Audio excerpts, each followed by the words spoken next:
عالم کیونکہ آپ کو پتہ ہے آپ کے اس وقت وہ پریزیڈنٹ تھے مشرف، ان کی وجہ سے میں 8 دن تو میں نے بھی جیل میں گزارے. آپ پھر بھاگ کیوں گئے اس کے بعد نیکسٹ ٹائم جو انہوں نے آپ کو اریسٹ کرنے کی کوشش کی؟ نہیں وہی تھا اریسٹ کرنے. میں سمجھا کہ مجھے ہاؤس اریسٹ کرنے آئے ہیں. مجھے ایک جیسی اریسٹ ہو رہا تھا ایک پولیس والے نے، میرا دوست تھا، اس نے ٹیلی فون کیا، اس نے کہا نہیں آپ کو جیل میں ڈالنے جا رہے ہیں. تو میں نے سوچا کہ میری ابھی کوئی پارٹی تیار ہی نہیں ہے، اگر میں جیل میں چلا گیا ساری موومنٹ ٹھپ ہو جائے گی، تو اس لیے میں تب بھاگا تھا. پھر میں نے آپ کو پتہ ہے پنجاب یونیورسٹی میں اوپنلی اپنی گرفتاری دی تھی.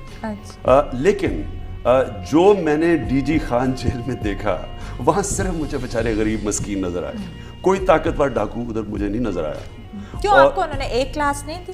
نہیں، لیکن میں پھرتا تو تھا، میں کبھی جب باہر جاتا تھا تو نظر تو آتے تھے. بڑی میری 3-4 سے دوستی بھی ہوگی، خاص طور پہ جو ایک ینگ لڑکا تھا وہاں.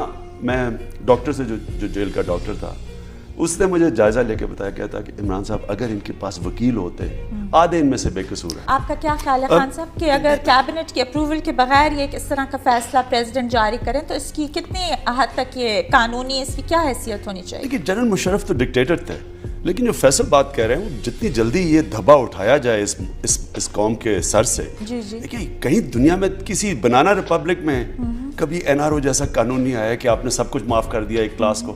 یہ تو اس طرح میں 10 قتل کر کے کہوں جی اب پیچھے بھول جائیں، وہ ریکنسائل کر دیں، اب آگے چلیں. یہ دنیا میں بھی کہیں ہوا ہے. 30 سال کے بعد باہر کے ملک میں پتہ چلتا ہے قتل ہے، اسے قاتل کو پکڑ کے جیل میں ڈالتے ہیں. اور الیور کرومویل کو انہوں نے اس کی قبر کھود کے اس کے مردے کو لٹکایا، انہوں نے کہا کہ اس نے جرم کیا. میں آپ کو صرف یہ کہنا چاہتا ہوں کہ امریکہ کا کیا کام تھا اس الیکشن کے اندر؟ این آر او سائن کروانا مشرف اور پیپلز پارٹی کے بیچ میں. سب سے پہلے تو پری پول ریگنگ یہی ہوگی. اب جنرل مشرف بیان دے رہے ہیں کہ میری انڈرسٹینڈنگ تھی پیپلز پارٹی سے، میں اگر بے نظیر ہوتی تو میں صدر تھا. یہ ہماری انڈرسٹینڈنگ تھی. یہ کس نے بروکر کروائی؟ امریکنز نے کروائی. کیوں کروائی؟ کیوں پاکستان کا صرف ون ڈائمینشنل استعمال تھا کہ ہم اپنی فوج سے اپنے لوگ مروائیں ان کی خاطر اور تھوڑے سے پیسے لے کے.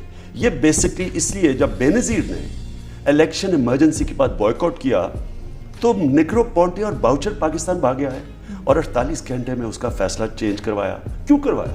تو ابھی بھی تو یہی ہو رہا ہے، اور رائے ونڈ آ رہے ہیں اور پریزیڈنسی جا رہے ہیں امریکنز، اور ابھی بھی ان دونوں میاں صاحب اور زرداری صاحب کے درمیان جتنے بھی ان کی یہ دوبارہ دے آر ٹوگیدر اور ان کی کولیشنز ہو رہی ہیں وہ امریکنز کی ہی ہو رہی ہیں. سو ایجنڈا تو وہی ہے. So how do you propose کہ اگر ابھی ایک اور الیکشن کے لیے ابھی ہماری پبلک ریڈی ہے، ہمارے پاس تو پیسے ہی نہیں ہیں الیکشن کروانے کے؟ اصل میں یہ جو آج ڈیڈ لاک ہے پاکستان میں، ڈیڈ لاک کا مطلب کہ یہ جو ہم بربادی کر رہے ہیں اپنی، یہ جو جنگ لڑ رہے ہیں، بجلی نہیں ہے، پانی نہیں ہے، روٹی نہیں ہے، کچھ بھی نہیں ہے، اور کرپشن کے سارے ریکارڈ ٹوٹ چکے ہیں. جتنی بھی چیزیں ہیں اس میں سے اگر اس